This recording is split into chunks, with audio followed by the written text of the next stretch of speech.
ನಮಸ್ಕಾರ. ವಶಿಷ್ಠ ಉದಂತ ಸುದ್ದಿವಾಹಿನಿಗೆ ಸ್ವಾಗತ. ಇಂದಿನ ಪಂಚಾಂಗ: ಫಾಲ್ಗುಣ ಮಾಸ, ಕೃಷ್ಣ ಪಕ್ಷ, ತದಿಗೆ ತಿಥಿ, ಹಸ್ತ ನಕ್ಷತ್ರ, ಗುರುವಾರ. ಈ ದಿನ ಎಲ್ಲರಿಗೂ ಶುಭವಾಗಲಿ. ಇಂದಿನ ಮುಖ್ಯಾಂಶಗಳು: ಹಾಸನದಲ್ಲಿ ಲೋಕಾಯುಕ್ತ ದಾಳಿ, ಇಂಜಿನಿಯರ್ ಮನೆ ಬಾಗಿಲು ತೆಗೆಯದೆ ಹೈಡ್ರಾಮಾ. 3 ಗಂಟೆ ಕಾಯ್ದು ಬಳಿಕ ಮನೆಗೆ ಎಂಟ್ರಿ ನೀಡಿದ ಲೋಕಾಯುಕ್ತ ಅಧಿಕಾರಿಗಳು. ಸಿಎಂ ಹೇಳಿಕೆಗೆ ಹಾಲು ಜೇನಿಗೆ ಬೇಕಾದ್ರೆ ಸಕ್ಕರೆ ಹಾಕೊಳ್ಳಲಿ ನನಗೇನು ಎಂದು ಎಚ್ಡಿಕೆ ಕೌಂಟರ್. ನಿಖಿಲ್ಗೆ ನಗು, ದೇವೇಗೌಡರ ಬಗ್ಗೆ ಮಾತನಾಡುವ ಅರ್ಹತೆ ಸಿದ್ದರಾಮಯ್ಯ ಅವರಿಗೆ ಇಲ್ಲ ಎಂದು ಕಿಡಿ. ಸಾವಿರಾರು ಮಂದಿ ಮುಸ್ಲಿಮರಿಂದ ಠಾಣೆಗೆ ಮುತ್ತಿಗೆ ಹಾಕಿ ಪ್ರತಿಭಟನೆ. ಪೊಲೀಸ್ ಮೇಲೆ ಕಲ್ಲು ತೂರಾಟ, ಸಮವಸ್ತ್ರವನ್ನು ಹಿಡಿದು ಎಳೆದಾಟ. ಗಂಭೀರ ಗಾಯಾಳು ಇಎಸ್ಐ ಆಸ್ಪತ್ರೆಗೆ ದಾಖಲು. ಈಗ ಮೈಸೂರಿನ ಪ್ರಮುಖ ಸುದ್ದಿಗಳು. ಮೈಸೂರಿನಲ್ಲಿ ಲೋಕಾಯುಕ್ತ ಅಧಿಕಾರಿಗಳು ದಾಳಿ ನಡೆಸಿದ್ದಾರೆ. ಎ ಆಸಿಫ್ ಹುಸೇನ್ ಅವರ ಕಚೇರಿ ಹಾಗೂ ನಿವಾಸದ ಮೇಲೆ ಏಕಕಾಲದಲ್ಲಿ ರೇಡ್ ಮಾಡಿ ಪರಿಶೀಲನೆ ನಡೆಸಲಾಗಿದೆ. ದಾಳಿಯ ವೇಳೆ ಅಧಿಕಾರಿಗಳು ಮಹತ್ವದ ದಾಖಲೆಗಳು ಮತ್ತು ಆಸ್ತಿ ಸಂಬಂಧಿತ ಮಾಹಿತಿಗಳನ್ನು ಪರಿಶೀಲಿಸುತ್ತಿದ್ದಾರೆ. ಆದಾಯಕ್ಕಿಂತ ಹೆಚ್ಚು ಆಸ್ತಿ ಹೊಂದಿರುವ ಆರೋಪದ ಹಿನ್ನೆಲೆ ಈ ಕಾರ್ಯಾಚರಣೆ ನಡೆಸಲಾಗಿದೆ ಎಂಬ ಮಾಹಿತಿ ಲಭ್ಯವಾಗಿದೆ. ಲೋಕಾಯುಕ್ತ ತಂಡ ಹಲವು ದಾಖಲೆಗಳನ್ನು ವಶಪಡಿಸಿಕೊಂಡು ಪರಿಶೀಲನೆ ಮುಂದುವರೆಸಿದೆ. ದಾಳಿಯಿಂದ ಅಧಿಕಾರಿಗಳ ವಲಯದಲ್ಲಿ ಆತಂಕ ಉಂಟಾಗಿದೆ. ತನಿಖೆ ಮುಂದುವರಿದಿದ್ದು, ಹೆಚ್ಚಿನ ಮಾಹಿತಿ ನಂತರ ಬಹಿರಂಗವಾಗುವ ಸಾಧ್ಯತೆ ಇದೆ. ಮೈಸೂರಿನ ಕುರುಬಾರಹಳ್ಳಿ ಸರ್ವೆ ನಂಬರ್ 424 ಎಕರೆ 10 ಗುಂಟೆ ಜಮೀನು ಸಂಬಂಧ ದೊಡ್ಡ ಭ್ರಷ್ಟಾಚಾರದ ಆರೋಪ ಕೇಳಿಬಂದಿದೆ. ಈ ಕುರಿತು ಸುದ್ದಿಗೋಷ್ಠಿಯಲ್ಲಿ ಮಾತನಾಡಿದ ಶಾಸಕ ಶ್ರೀವತ್ಸ, ಸುಮಾರು 200 ಕೋಟಿ ಮೌಲ್ಯದ ಜಮೀನನ್ನು ಹೇಗೆ ರಿಜಿಸ್ಟರ್ ಮಾಡಿಕೊಟ್ಟರು ಎಂಬುದರ ಬಗ್ಗೆ ಪ್ರಶ್ನೆ ಎತ್ತಿದರು. ಅಧಿಕಾರಿಗಳು ನಿಯಮಗಳನ್ನು ಉಲ್ಲಂಘಿಸಿ ಬೇಕಾದಂತೆ ಕೆಲಸ ಮಾಡಿದ್ದಾರೆ ಎಂಬ ಅನುಮಾನ ವ್ಯಕ್ತಪಡಿಸಿದರು. ಈ ಪ್ರಕರಣದ ಬಗ್ಗೆ ಸಂಪೂರ್ಣ ತನಿಖೆ ನಡೆಸಿ ಹೊಣೆಗಾರರ ವಿರುದ್ಧ ಕ್ರಮ ಕೈಗೊಳ್ಳಬೇಕು ಎಂದು ಅವರು ಆಗ್ರಹಿಸಿದರು. ಮೈಸೂರಿನಲ್ಲಿ ಮತ್ತೊಂದು ದೊಡ್ಡ ಭ್ರಷ್ಟಾಚಾರ ಪ್ರಕರಣ ಬಹಿರಂಗವಾಗುತ್ತಿರುವುದಾಗಿ ಹೇಳಿದ ಶ್ರೀವತ್ಸ, ಜಮೀನಿನ ದಾಖಲೆಗಳು ಮತ್ತು ರಿಜಿಸ್ಟ್ರೇಷನ್ ಪ್ರಕ್ರಿಯೆಯನ್ನು ಪರಿಶೀಲಿಸುವಂತೆ ಸರ್ಕಾರಕ್ಕೆ ಆಗ್ರಹ ಮಾಡಿದರು. ಸರ್ಕಾರ ಯಾವುದನ್ನ ವಾಪಸ್ ಪಡೆದಿದೆ ಅಂತ ಹೇಳಿದಾರೋ ಅದನ್ನ ವಾಪಸ್ ಪಡೆದಿರುವ ಜಾಗವನ್ನ 10-15 ಜನ ಸೇರ್ಕೊಂಡು ಸೇಲ್ ಅಗ್ರಿಮೆಂಟ್ ರಿಜಿಸ್ಟರ್ ಮಾಡಿಕೊಟ್ಟಿದ್ದಾರೆ. ಅಂದ್ರೆ ಯಾವುದು 24 ಎಕರೆ ಅವ್ರದಲ್ವೋ, ಈಗಾಗಲೇ ಸರ್ಕಾರ ವಶಕ್ಕೆ ಪಡ್ಕೊಂಡಿದೆಯೋ 12/12/2025 ಇದಕ್ಕೆ ಸೇಲ್ ಅಗ್ರಿಮೆಂಟ್ ರಿಜಿಸ್ಟರ್ನ ಮಾಡಿಕೊಟ್ಟಿದ್ದಾರೆ. RTCಲಿ ಯಾವುದೇ ಸಬ್ ರಿಜಿಸ್ಟರ್ ಆಫೀಸಲ್ಲಿ ಯಾವ್ದಾದ್ರು ಸಾಲನೇ ತಗೊಂಡಿದ್ರು ತೋರಿಸುವಂತ ಜಾಗ ಮೆನ್ಷನ್ ಮಾಡುವಂಥದ್ದನ್ನ ನೋಡಿದಾಗ ಸರ್ಕಾರನೇ ವಶಕ್ಕೆ ಪಡೆದಿದೆ ಅಂತ ನೋಡಿದ ಮೇಲೆಯೋ ಮೈಸೂರಿನ ರಿಜಿಸ್ಟ್ರಾರ್ ಸಬ್ ರಿಜಿಸ್ಟ್ರಾರ್ ಆಫೀಸಲ್ಲಿ ಇದನ್ನ ರಿಜಿಸ್ಟರ್ ಮಾಡೋಕ್ಕೆ ಸೇಲ್ ಅಗ್ರಿಮೆಂಟನ್ನು ರಿಜಿಸ್ಟರ್ ಮಾಡಿದ್ದಾರೆ. ಸೇಲ್ ಡೀಡ್ ಆಗಿಲ್ಲ, ಇನ್ನು 6 ತಿಂಗಳು ಇದಕ್ಕೆ ಸಮಯ ಇದೆ ಅಂತ ಅಗ್ರಿಮೆಂಟಲ್ಲಿ ತೋರಿಸಿದ್ದಾರೆ. 40 ಕೋಟಿ ರೂಪಾಯಿಯಿಂದ ಆ ಸೇಲ್ ಅಗ್ರಿಮೆಂಟ್ ರಿಜಿಸ್ಟರ್ ಆಗಿದೆ. 24 ಎಕರೆ ಮೈಸೂರಿನಲ್ಲಿ ಕುರುಬಾರಹಳ್ಳಿ ಸರ್ವೆ ನಂಬರ್ 4 ಅಲ್ಲಿ 40 ಕೋಟಿ ವ್ಯವಹಾರ ಅಂತ ತೋರಿಸಿದ್ದಾರೆ. ತಹಶೀಲ್ದಾರ್ ಅದು ಸರ್ಕಾರದ ವಶಕ್ಕೆ ಅಂತ ಹೇಳ್ತಾರೆ. ಹೇಗೆ ಮಾಡ್ತಾರೆ ಹಂಗಾದ್ರೆ ಸಬ್ ರಿಜಿಸ್ಟ್ರಾರ್ ಇದನ್ನ?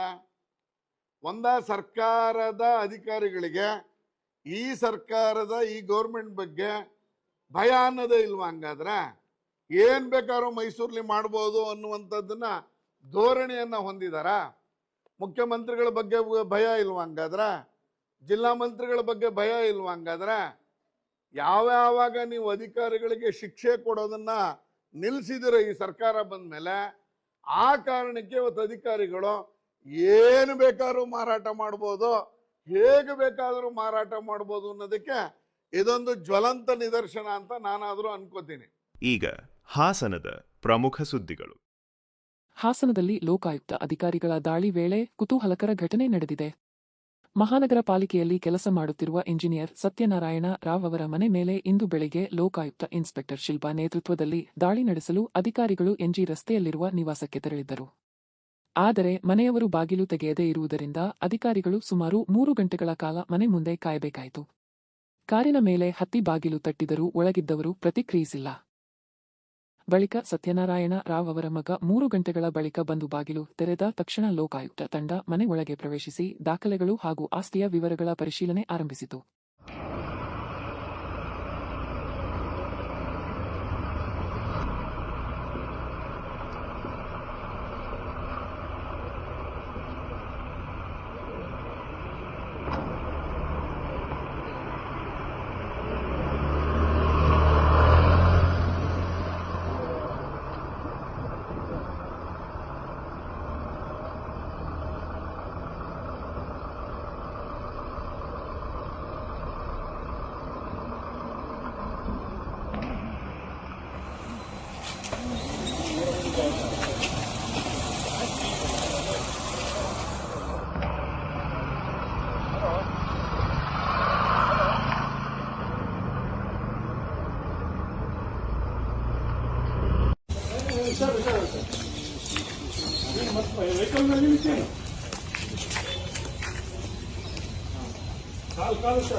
ಹಾಸನದಲ್ಲಿ ವೇಶ್ಯಾವಾಟಿಕೆ ಜಾಲ ಪತ್ತೆಯಾದ ಘಟನೆ ಚರ್ಚೆಗೆ ಗ್ರಾಸವಾಗಿದೆ.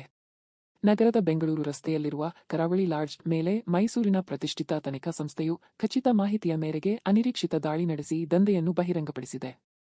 ದಾಳಿ ವೇಳೆ ಸ್ಥಳದಲ್ಲಿದ್ದ ಕೆಲವರು ತಪ್ಪಿಸಿಕೊಳ್ಳಲು ಯತ್ನಿಸಿದರೆ ಹಲವರು ಪೊಲೀಸರ ಆಗಮನಕ್ಕೂ ಮುನ್ನ ಪರಾರಿಯಾಗಿದ್ದಾರೆ ಎನ್ನಲಾಗಿದೆ. ದಂಧೆಯಲ್ಲಿ ಪ್ರಮುಖ ಸೂತ್ರಧಾರಿಗಳು ಹಾಗೂ ಕೆಲವು ಪ್ರಭಾವಿ ವ್ಯಕ್ತಿಗಳು ಭಾಗಿಯಾಗಿರುವ ಶಂಕೆ ವ್ಯಕ್ತವಾಗಿದೆ.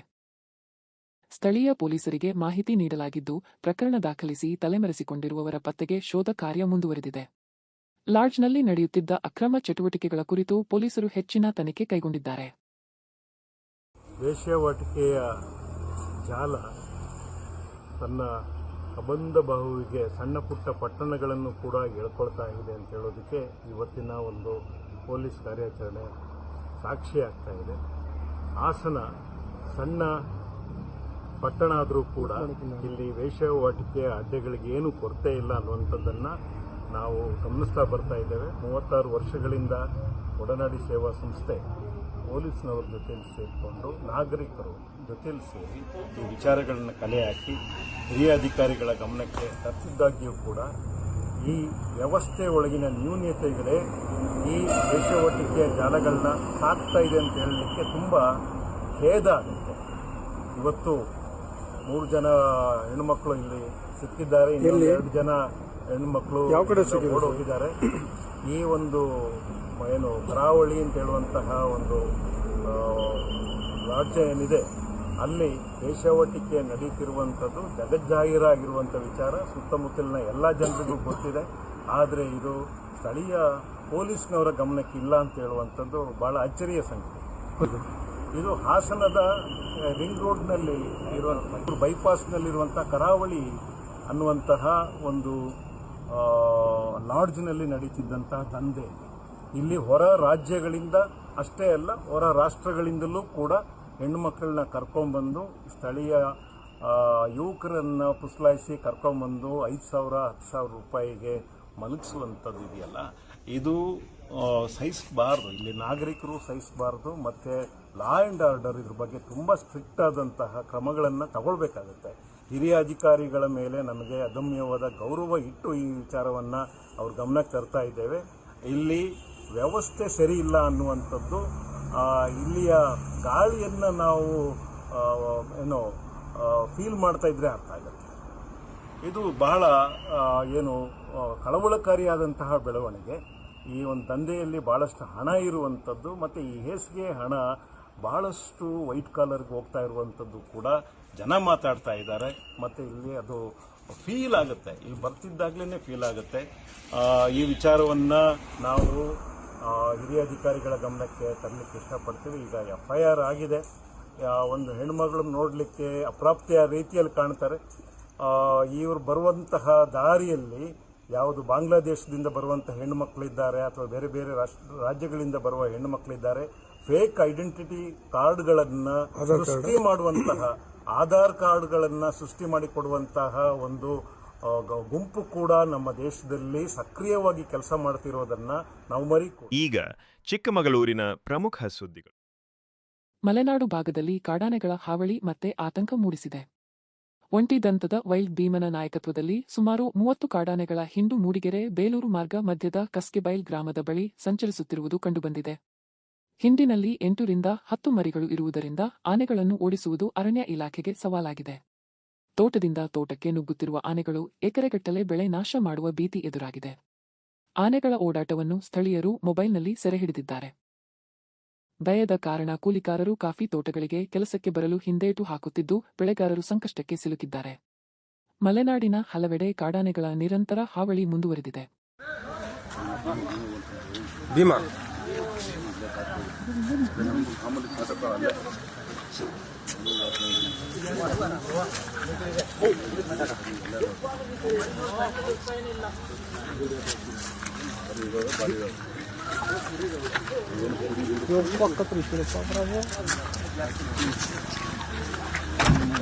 ಎಷ್ಟಾದ್ರು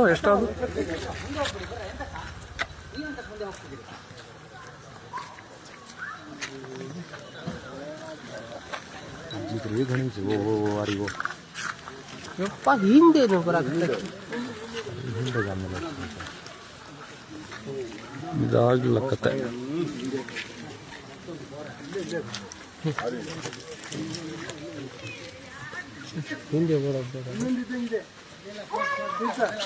ಚಿಕ್ಕಮಗಳೂರು ಜಿಲ್ಲೆಯ ಪವಿತ್ರವನ ಕಾಡಿನಲ್ಲಿ ಕಿಡಿಗೇಡಿಗಳಿಂದ ಬೆಂಕಿ ಹಚ್ಚಿದ ಘಟನೆ ಆತಂಕ ಮೂಡಿಸಿದೆ. ಬೆಂಕಿ ಕಾಣಿಸಿಕೊಂಡ ತಕ್ಷಣ ಮರಗಿಡಗಳು ದಗದಗನೆ ಹೊತ್ತಿ ಉರಿದು ಹಚ್ಚ ಹಸಿರು ಕಾಡು ಭಾಗಶಃ ಸುಟ್ಟು ಕರಕಲಾಗಿದೆ. ಕಾಡಿನ ವಿವಿಧ ಭಾಗಗಳಿಗೆ ಬೆಂಕಿಯ ಜ್ವಾಲೆಗಳು ವೇಗವಾಗಿ ಹರಡುತ್ತಿದ್ದರಿಂದ ಸುತ್ತಮುತ್ತ ದಟ್ಟ ಹೊಗೆ ಆವರಿಸಿತು. ಮಾಹಿತಿ ಪಡೆದ ಅಗ್ನಿಶಾಮಕ ಸಿಬ್ಬಂದಿಗಳು ತಕ್ಷಣ ಸ್ಥಳಕ್ಕೆ ಧಾವಿಸಿ ಹರಸಾಹಸಪಟ್ಟು ಬೆಂಕಿಯನ್ನು ನಿಯಂತ್ರಣಕ್ಕೆ ತಂದಿದ್ದಾರೆ. ಸಮಯಕ್ಕೆ ಸರಿಯಾಗಿ ಕ್ರಮ ಕೈಗೊಂಡ ಕಾರಣ ಹೆಚ್ಚಿನ ಹಾನಿ ತಪ್ಪಿದೆ ಎಂದು ತಿಳಿದುಬಂದಿದೆ. ಘಟನೆಗೆ ಸಂಬಂಧಿಸಿದಂತೆ ಕಿಡಿಗೇಡಿಗಳ ಪತ್ತೆಗೆ ಅರಣ್ಯ ಇಲಾಖೆ ಮತ್ತು ಪೊಲೀಸರು ಕ್ರಮ ಕೈಗೊಂಡಿದ್ದಾರೆ. ಈಗ ರಾಜ್ಯ ಮತ್ತು ರಾಷ್ಟ್ರೀಯ ಸುದ್ದಿಗಳು. ರಾಜ್ಯ ರಾಜಕೀಯದಲ್ಲಿ ಸಿಎಂ ಸಿದ್ದರಾಮಯ್ಯ ಮತ್ತು ಮಾಜಿ ಸಿಎಂ ಎಚ್.ಡಿ. ಕುಮಾರಸ್ವಾಮಿ ನಡುವಿನ ವಾಕ್ಸಮರ ಮತ್ತಷ್ಟು ತೀವ್ರಗೊಂಡಿದೆ. ಸಿದ್ದರಾಮಯ್ಯ ನೀಡಿದ ಡಿಕೆಶಿ ನಾನು ಹಾಲು ಜೇನು ಇದ್ದಂತೆ ಹೇಳಿಕೆಗೆ ಕುಮಾರಸ್ವಾಮಿ ತೀವ್ರ ಪ್ರತಿಕ್ರಿಯೆ ನೀಡಿದ್ದಾರೆ.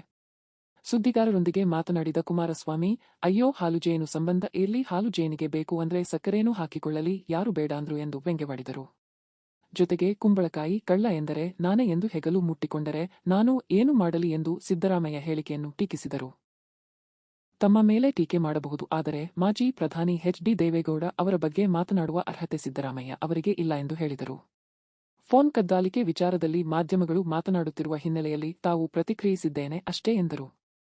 ದೇವೇಗೌಡರು ಅಧಿಕಾರವನ್ನು ವಿರೋಚಿತವಾಗಿ ತ್ಯಜಿಸಿದವರು ಎಂದು ಹೇಳಿದ ಕುಮಾರಸ್ವಾಮಿ, ಸೋತರೆ ಬಾಹುಬಲಿಯಂತೆ ಸೋಲಬೇಕು, ನಾನು ಸೋತಿದ್ದೇನೆ ಆದರೆ ಓಡಿ ಹೋಗಿಲ್ಲ ಎಂದು ಸಿದ್ದರಾಮಯ್ಯ ವಿರುದ್ಧ ಕಿಡಿಕಾರಿದರು. ಅವರ ಕೌಂಟರ್ ಉತ್ತರಕ್ಕೆ ನಿಖಿಲ್ಗೆ ನಗುವು ನಗು. ಕುಂಬಳಕಾಯಿ ಕಳ್ಳ ಅಂದರೆ ಹೆಗಲು ಮುಟ್ಕೊಂಡು ನೋಡ್ಕೊಂಡ್ರು ಅಂತೇಳಿ ಅದನ್ನು ಪರಚ್ಕೊಂಡು ಮೈಕೈ ಪರಚ್ಕೊಂಡು ಮುಖ್ಯಮಂತ್ರಿಗಳು ಮಾತಾಡ್ತಾರೆ ಅಂದ್ರೆ ನಾನೇನು ಮಾಡೋಕ್ಕಾಯ್ತೀವಿ? ನಾವು ಹಾಲು ಜೇನು ಥರ ಇದ್ದೀವಿ. ಅಯ್ಯೋ, ಹಾಲು ಜೇನಲ್ಲ, ಅದಕ್ಕೆ ಇನ್ನೂ ಏನಾದ್ರು ಸಕ್ಕರೆನೂ ಸೇರಿಸ್ಕೊಳ್ಳಿ. ಜೇನು ಸ್ವಲ್ಪ ಕಡಿಮೆ ಇದ್ದರೆ ಸಕ್ಕರೆನೂ ಸ್ವಲ್ಪ ಸೇರಿಸ್ಕೊಳ್ಳಿ, ನನಗೇನು ಅಬ್ಜೆಕ್ಷನ್ ಇಲ್ಲ. ನಾವ್ಯಾಕೆ ಅಸೂಯೆ ಪಡೋದ? ಅಧಿಕಾರದಿಂದ ವಂಚಿತರಾಗಿ ಅಸೂಯೆ ಪಡ್ತಾವ್ರೆ. ನಾನು ಕೇಂದ್ರದ ಮಂತ್ರಿ ಆಗಿದ್ದೀನಿ. ಇಲ್ಲಿ ನಡೀತಿರ್ತಕ್ಕಂಥ ಹಲವಾರು ರೀತಿಯ ಜನವಿರೋಧಿ ನೀತಿಗಳ ಬಗ್ಗೆ ಚರ್ಚೆ ಮಾಡ್ತೀವಿ. ಈಗ ಇವರು ವಿರೋಧ ಪಕ್ಷದಲ್ಲಿದ್ದಾರಲ್ಲ, ಇವರು ಅವತ್ತಿನ ಸರ್ಕಾರಗಳನ್ನ ಬೈತಾ ಇದ್ರಲ್ಲ, ಯಾಕೆ ಬೈತಾ ಇದ್ರು? ವಿರೋಧ ಪಕ್ಷದಲ್ಲಿದ್ದಾಗ ಟೀಕೆ ಮಾಡ್ತಾ ಇದ್ರಲ್ಲ, ಅದನ್ನು ಏನಂತ ಹೇಳ್ತಾರೆ ಇವರು ಸಿದ್ದರಾಮಯ್ಯನವರು? ವಿರೋಧ ಪಕ್ಷಗಳು ಇರೋದು ಯಾವ ಸರ್ಕಾರಗಳು ವೈಫಲ್ಯಗಳನ್ನ ತೋರಿಸ್ತಾರೆ, ಜನವಿರೋಧಿ ನೀತಿ ಕೆಲಸಗಳು ಮಾಡ್ತಾರೆ, ಅದನ್ನು ಎತ್ತಿಡಲಿಕ್ಕೆ ನಾವಿರೋದು. ಅದನ್ನು ನೀವು ಅಸೂಯೆ ಅಂತ ನೀವು ತಿಳ್ಕೊಂಡ್ರೆ ನಾವೇನು ಮಾಡೋಕ್ಕಾಯ್ತದೆ? ಸಿದ್ದರಾಮಯ್ಯನವರಿಗೆ ದೇವೇಗೌಡರ ಬಗ್ಗೆ ನನ್ನ ಬಗ್ಗೆ ಮಾತಾಡಲಿ, ದೇವೇಗೌಡರ ಬಗ್ಗೆ ಮಾತನಾಡಲಿಕ್ಕೆ ಸಿದ್ದರಾಮಯ್ಯನವರಲ್ಲಿ ಯಾವ ನೈತಿಕತೆ ಉಳಿಸ್ಕೊಂಡಿಲ್ಲ. ದೇವೇಗೌಡರ ವಿಷಯದಲ್ಲಿ ಒಂದು ಸಣ್ಣ ಇಶ್ಯೂವನ್ನು ಮೇಲೆತ್ತಲಿಕ್ಕೆ ದೇವೇಗೌಡರ ಬಗ್ಗೆ ಒಂದು ಕಿಂಚಿತ್ತು ಅವರಲ್ಲಿ ನೈತಿಕತೆ ಉಳಿಸ್ಕೊಂಡಿಲ್ಲ ಅಂತಕ್ಕಂಥದ್ದನ್ನು ಅವರ ಆತ್ಮಕ್ಕೆ ಪ್ರಶ್ನೆ ಹಾಕೊಳ್ಳಿ. ಇವರು ದೇವೇಗೌಡರಿಗೆ ಯಾವ್ಯಾವ ಸಂದರ್ಭದಲ್ಲಿ ಇವ್ರು ಏನೇನು ಮಾಡ್ಕೊಂಬಂದರು ಆತ್ಮಕ್ಕೆ ಪ್ರಶ್ನೆ ಹಾಕೊಳ್ಳಿ. ನನ್ನ ಬಗ್ಗೆ ಟೀಕೆ ಮಾಡಿ, ದೇವೇಗೌಡರ ಬಗ್ಗೆ ಟೀಕೆ ಮಾಡೋ ಅರ್ಹತೆ ಸಿದ್ದರಾಮಯ್ಯನವ್ರಿಗೆ ಇಲ್ಲ ಅನ್ನೋದನ್ನು ನಾನು ಹೇಳಲಿಕ್ಕೆ ಬಯಸ್ತೀನಿ. ಬಸವ ಕಲ್ಯಾಣದಲ್ಲಿ ಮೌಲ್ವಿಗಳ ಮೇಲೆ ಹಲ್ಲೆ ನಡೆದಿದೆ ಎಂಬ ಆರೋಪದ ಹಿನ್ನೆಲೆಯಲ್ಲಿ ಉದ್ವಿಗ್ನ ಪರಿಸ್ಥಿತಿ ನಿರ್ಮಾಣವಾಗಿದೆ. ಆರೋಪಿತ ಹಿಂದೂ ಯುವಕರನ್ನು ತಮ್ಮ ವಶಕ್ಕೆ ನೀಡಬೇಕು ಎಂದು ಒತ್ತಾಯಿಸಿ ಸಾವಿರಾರು ಮಂದಿ ಪೊಲೀಸ್ ಠಾಣೆಗೆ ಮುತ್ತಿಗೆ ಹಾಕಿ ಪ್ರತಿಭಟನೆ ನಡೆಸಿದರು. ಗುಂಪನ್ನು ನಿಯಂತ್ರಿಸಲು ಬಂದ ಪೊಲೀಸರ ಮೇಲೆ ಕೆಲ ಕಿಡಿಗೇಡಿಗಳು ಕಲ್ಲು ತೂರಾಟ ನಡೆಸಿದ್ದು, ಕರ್ತವ್ಯದಲ್ಲಿದ್ದ ಹಲವಾರು ಪೊಲೀಸರಿಗೆ ಗಾಯಗಳಾಗಿವೆ. ಕೇವಲ ಕೈಗಳಿಂದ ಹಲ್ಲೆ ನಡೆಸಿದಷ್ಟೇ ಅಲ್ಲದೆ ಕೆಲ ಯುವಕರು ತಮ್ಮೊಂದಿಗೆ ತಂದಿದ್ದ ಕಲ್ಲುಗಳನ್ನು ಪೊಲೀಸರ ಮೇಲೆ ಎಸೆದಿದ್ದಾರೆ ಎಂಬ ಆರೋಪ ಕೇಳಿಬಂದಿದೆ. ಈ ವೇಳೆ ಕರ್ತವ್ಯದಲ್ಲಿದ್ದ ಎಸ್ಐ ಮುಕ್ತಾರ್ ಪಟೇಲ್ ಅವರ ಮೇಲೆ ಗುಂಪಿನ ಕೆಲವರು ಹಲ್ಲೆ ನಡೆಸಿ ಸಮವಸ್ತ್ರವನ್ನು ಹಿಡಿದು ಎಳೆದಾಡಿದ್ದಾರೆ ಎಂದು ತಿಳಿದುಬಂದಿದೆ. ಅಲ್ಲದೆ ಯಾವುದೇ ಕಾರಣಕ್ಕೂ ಪೊಲೀಸರನ್ನು ಬಿಡಬೇಡಿ ಎಂದು ಕೂಗುತ್ತಾ ಅವರನ್ನು ತಳ್ಳಾಡಿಸಿದ ಘಟನೆ ನಡೆದಿದೆ ಎನ್ನಲಾಗಿದೆ. ಕಲ್ಲು ತೂರಾಟದ ಪರಿಣಾಮ ಎಸ್ಐ ಮುಕ್ತಾರ್ ಪಟೇಲ್ ಅವರ ಹಣೆ ಮತ್ತು ಎದೆ ಭಾಗಕ್ಕೆ ಗಂಭೀರ ಗಾಯಗಳಾಗಿದ್ದು, ಗಾಯಾಳು ಅಧಿಕಾರಿಯನ್ನು ತಕ್ಷಣ ಆಸ್ಪತ್ರೆಗೆ ದಾಖಲಿಸಿ ಚಿಕಿತ್ಸೆ ನೀಡಲಾಗಿದೆ. ಪರಿಸ್ಥಿತಿ ತೀವ್ರವಾಗುತ್ತಿದ್ದಂತೆ ಪೊಲೀಸರು ಲಘು ಲಾಠಿಚಾರ್ಜ್ ನಡೆಸಿ ಗುಂಪನ್ನು ಚದುರಿಸಿದರು. 49 ಮಂದಿಯ ವಿರುದ್ಧ ಪ್ರಕರಣ ದಾಖಲಿಸಲಾಗಿದೆ. ಈಗಾಗಲೇ ಹಲವರನ್ನು ವಶಕ್ಕೆ ಪಡೆದು ವಿಚಾರಣೆ ನಡೆಸಲಾಗುತ್ತಿದೆ ಎಂದು ಪೊಲೀಸರು ತಿಳಿಸಿದ್ದಾರೆ. ಘಟನೆಯ ಬಳಿಕ ಬಸವಕಲ್ಯಾಣ ನಗರದಲ್ಲಿ ಬಿಗಿ ಪೊಲೀಸ್ ಬಂದೋಬಸ್ತ್ ಏರ್ಪಡಿಸಲಾಗಿದ್ದು, ಹಿರಿಯ ಅಧಿಕಾರಿಗಳು ಸ್ಥಳದಲ್ಲೇ ಮೊಕ್ಕಾಂ ಹೂಡಿ ಪರಿಸ್ಥಿತಿಯನ್ನು ನಿಗಾ ವಹಿಸಿದ್ದಾರೆ. ವದಂತಿಗಳಿಗೆ ಕಿವಿಗೊಡಬೇಡಿ ಎಂದು ಸಾರ್ವಜನಿಕರಲ್ಲಿ ಮನವಿ ಮಾಡಲಾಗಿದೆ.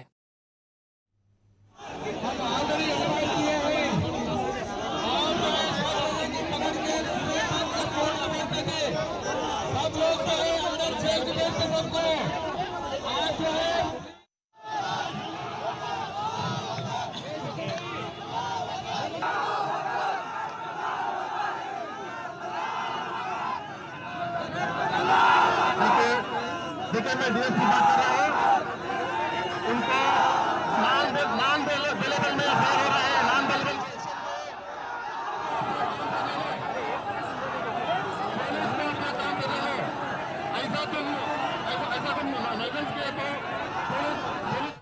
ಮತ್ತೊಮ್ಮೆ ಮುಖ್ಯಾಂಶಗಳು.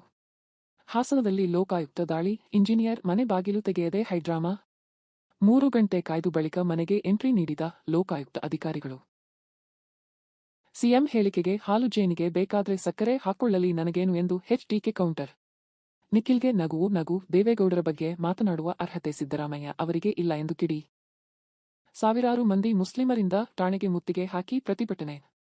ಪೊಲೀಸ್ ಮೇಲೆ ಕಲ್ಲು ತೂರಾಟ, ಸಮವಸ್ತ್ರವನ್ನು ಹಿಡಿದು ಎಳೆದಾಟ. ಗಂಭೀರ ಗಾಯಾಳು ಎಸ್ಐ ಆಸ್ಪತ್ರೆಗೆ ದಾಖಲು. ಇಲ್ಲಿಗೆ ಇಂದಿನ ವಾರ್ತಾ ಪ್ರಸಾರ ಮುಕ್ತಾಯವಾಯಿತು. ಧನ್ಯವಾದಗಳು. ಈ ದಿನ ಎಲ್ಲರಿಗೂ ಶುಭವಾಗಲಿ.